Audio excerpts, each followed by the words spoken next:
What's happening, fam? John here from AF Anime, back with another video, this time veering off of my usual review-based content. I want to talk to you guys about the future of live-action anime, or more particularly, the future that Netflix has built for itself by getting their foot in the door before Disney and a lot of these other production companies and making these live-action productions. And as an anime fan, I gotta say that I'm personally grateful for their attempts to do this, as they've locked down some contracts or some production rights to make some very important properties to the anime and manga community. Now, with that being said, I am fully aware of the recent cancellation of their Cowboy Bebop series, as well as the general lack of good reception when it comes to the Death Note movie. And although that might seem like they're off to a bad start, I personally think that they are taking the proper precautions and the proper pacing in terms of feeling out the fan base and the potential to expand said fan base when it comes to making these properties and taking their sweet time to the more important ones. So with that being said, if you take a look at the list that's currently popping up on your screen, you'll see a list of 9 anime and manga adaptations that Netflix is currently in the process of producing.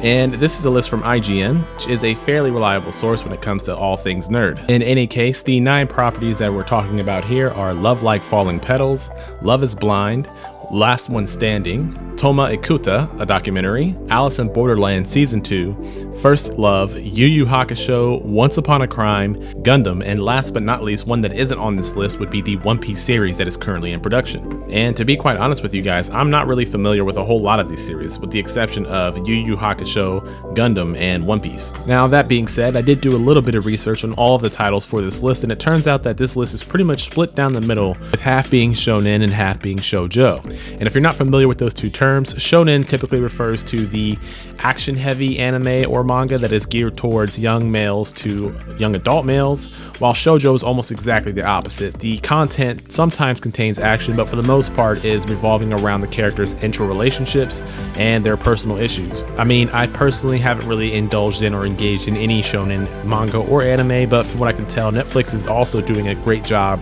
with adapting this side of the anime spectrum as well. I mean, it's not to say that they're targeting girls specifically. I'm assuming that males can and do enjoy shoujo series, but it also branches out to a little bit more of a practical and realistic story base instead of, characters flying around, shooting fireballs and ki blasts. The shoujo anime adaptations will probably go a lot smoother in terms of staying confident and safe to the source material without worrying that things get a little too imaginative or a little too adventurous for the typical Western viewer. Now, I won't go into any detail about these plots and why Netflix may or may not have picked them up, but from what I can see, Netflix has done an amazing job of making sure that their anime adaptation base or their manga adaptation base is rather wide, so that way they can offer a plethora of different types of anime and manga related material. Now, when it comes to the very recent release of Cowboy Bebop, it wasn't universally hated, but it wasn't liked enough for it to be considered a success. As such, it was canceled. So with that adaptation out of the way, I think it's fair to say that Netflix has a little bit of time and a little bit of experience now to gauge how to properly approach these 3 larger names in the form of Yu Yu Hakusho, the upcoming Gundam film, and the One Piece series. Now, I'm sure, or at least I'd hope, that someone at Netflix has already done this research, but I've compiled a list of 5 best anime adaptations and 5 worst anime adaptations.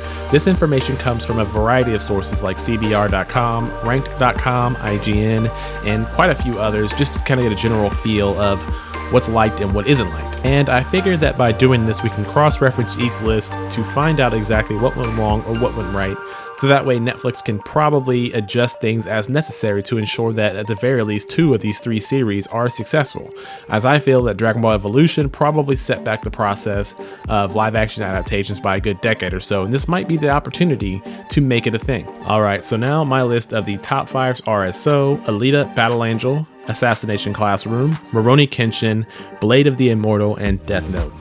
And when it comes to the bottom 5, we have Dragon Ball Evolution, Ghost in a Shell, Attack on Titan, Fist of the North Star, and Death Note. So now we should go ahead and try to figure out the reasons why they were successful or unsuccessful in their respects.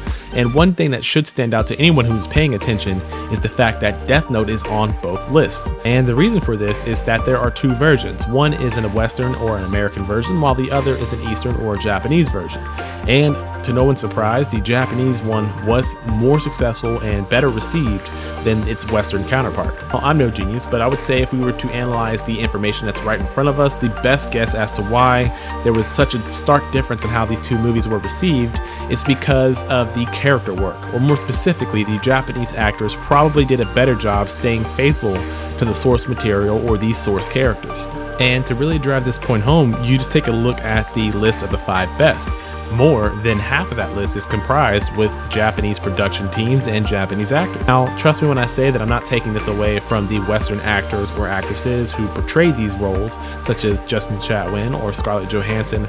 I'm just saying that when it comes to Japanese actors, it might be a little bit easier to portray these archetypes because it's already ingrained in their character work. And this is kind of what makes it an uphill battle when it comes to portraying these adaptations to a Western audience. Take a look at the MCU, for example. These are Western actors who are typically very experienced by the time they get their roles, but at the same time they're portraying Western characters or comic book characters written by Western authors. Now, don't get me wrong, I'm not saying that portraying a Marvel character is easy. I'm just saying that when it comes to a Western actor presenting themselves or portraying themselves a certain way for a Western audience, it's going to be more of an uphill ride trying to translate a live action anime or manga adaptation. So, character portrayal. That is why it's so very important that character portrayal is taken very seriously when it comes to translating these adaptations. One thing I can say to Netflix, if you are listening, is that landing the character portrayal for series like One Piece is incredibly important. It's not to say that every character needs to be perfect or you can't tweak certain characters to be a little more palatable for the Western audience, but the core characteristics or the core character quirks that are present within our main cast needs to be present. Trust me, I know that is not an easy task, but if you do manage it properly, you will keep the core fan base of One Piece as well as keeping something entertaining for people who may have never seen the original source material. So with character portrayal out of the way, the next thing to talk about would be time management and or world building. Now, when it comes to this topic, world building or time management, I'd say that Netflix is already hitting this right on the nose exactly the way that they should be. And I was debating on world building and time management being the same thing, but they kind of are. Now, when it comes to time management, what I mean is that you don't make the same mistake that Dragon Ball Evolution did in rushing a story that was ongoing for, anywhere between 2 and 5 years and trying to condense all of that into a 1 or 2 hour movie. I mean, we've seen this with the likes of Harry Potter and a lot of other franchises that were books turned to movies. You tend to leave things out for the sake of rushing things in a script or a plot. Now, when I look at this list and see which of these anime and manga properties are going to be movies and which are going to be series, and I think that Netflix has actually got this formula pretty much right on the nose. And in my personal opinion, we can see this with Cowboy Bebop. Even though it wasn't considered a success, it wasn't universally hated or panned in the same way that Dragon Ball Evolution was. It was made as a series because it couldn't properly be conveyed in one short movie. And considering that Yu Yu Hakusho and One Piece are going to be series and Gundam is going to be presented as a movie, this is actually very intelligent and can work well in multiple ways. Gundam doesn't need to be a series. Sure, if you tell the story of certain main characters like Hiro Yui or Domon Kashu, it might take some time to flesh those characters out and make them a little more understandable, but ultimately Gundam is a series that jumps around from point to point. Heck, I think they even bounce around from universe to universe. There's a whole plethora of different plots and different options they can take. And heck, they can probably even make a standalone Gundam movie that has nothing to do with any of the previous or prior plots, and it would still be pretty good because the concept is not so much about the characters as it is about the large tech machines that people are fighting in. So when it comes to time management, I think Netflix has got that in the bag, but when it comes to world building, I'm not 100% sure. I think that one thing they need to do is make sure that the settings and the characters are faithful to the original source material.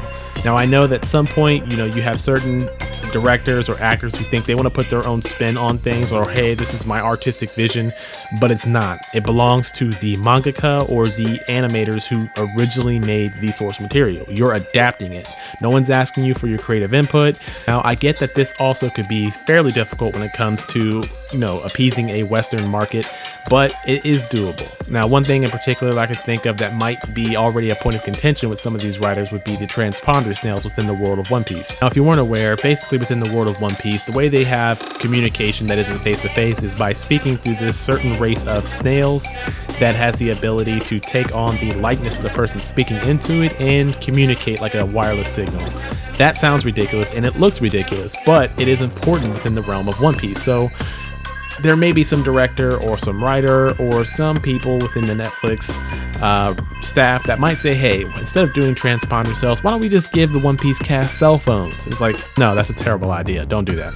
So world building is important. I understand that some changes need to be made to be more broadly appealing to everyone, but the source material is important when it comes to building these characters and building the world that they inhabit. So I guess to sum that up, it would basically be boiled down to world building, which is time management and set management. Now, the last thing that I think that Netflix needs to pay attention to when making these adaptations, at the very least, if they want to be successful and be the forerunner of anime and manga live action adaptations, that last piece is going to be consulting the fan base and consulting the original author of the content. Now, when it comes to this list that Netflix is engaging in producing, all of the characters and all of these properties were thought up and imagined up by someone in particular. Now, I know having manga or anime skills doesn't translate to an author having movie skills, but they are important in terms of how their characters are portrayed. So please do consult them and let them tell you if they believe that you're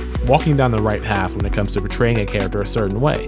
And what's more, besides the original authors or producers, talk to the fan base. The original fan base for a series is the one who carried it to success and arguably is responsible for you even considering making that property. So what you should do is consult them, ask them what they want to see. I mean, if the Dragon Ball Evolution, and I'm sorry for bringing it up constantly because it was so damn terrible, but if Dragon Ball Evolution had actually consulted the fan base about the storyline, about the character portrayals, it may have had a different place in history in terms of being a horrible movie and maybe just being okay, if not actually good. So to sum that up, the last point of advice I have is to consult your fan base, consult your potential target audience, and consult the mangaka. That way you can get a feel of what everyone expects or what everyone wants to see, and then you can find a happy medium where everyone can at least enjoy whatever it is you're putting out. So that is going to do it for my advice on how Netflix can properly adapt all of these adaptations. And to sum it up again, it's going to be 1, character portrayal, 2, world building, and 3, consultation. Now, for character portrayals, just stay as close as possible to the source material. I understand that a Western audience might need you to tweak a few things just to make it a little more palatable for their senses, but for the most part, stay faithful. The work is already good. The second point is world building. Take your time if you have to. In order to tell a story properly, you can't rush things, and we understand you can't fit everything in there. But when it comes to worlds like One Piece or Dragon Ball, they have a certain feel to them throughout their 5, 10, 20-year runs, and to make it modernized or to change things up to basically appease a certain segment of the fan base or to appease a certain writer who thinks that their creative vision is important would be a dastardly mistake in terms of keeping something beloved and successful. And last but not least of that advice is going to be consultation. Feel out your fan base, feel out your target audience, and feel out the original content creator to figure out exactly where your portrayal of a certain adaptation needs to be. I mean, an adaptation is exactly that, an adaptation. We didn't need to see Goku in high school. We didn't need to see any of these made-up characters. We just wanted to see the world that we came to know and love being portrayed in a live-action fashion. It is difficult, I admit, but it's not impossible. So if you talk to people and you talk to the original creators, you should be able to get a good feel of where things should be and how it should be. So with all that being said, I'd once again like to congratulate Netflix for getting their foot in the door before the behemoth that is Disney and Disney Plus set their eyes on live-action adaptations. I don't doubt that they will at some point, but I'm glad that Netflix got there first, since Netflix doesn't need to appeal to children or to maintain some form of child friendliness when adapting these series. And I would say that that's an important thing because the adaptations of One Piece, Gundam, and Yu Yu Hakusho in particular are going to play an important role on how successful these live action adaptations can and will be in the very near future. So that is going to do it for this video. If you guys enjoyed it, please like, share, and subscribe for more anime related content. In particular, when it comes to this upcoming One Piece series, I'm going to be doing a video on what needs to be done right in order for it to succeed. That will be coming in the very near future. Also, anyone who wants to hear me trash Dragon Ball Evolution, I will be diving back into that dumpster fire for my second time ever as I complete my Dragon Ball movies playlist. I'll be doing that also in the very near future. If you enjoyed this video, please like, share, and subscribe. I'd greatly appreciate it. Also, if you have any anime, manga, or live action adaptations you guys would want me to review, leave that in the comment section down below. My name is John from AF Anime, and I'll catch you guys in the next video.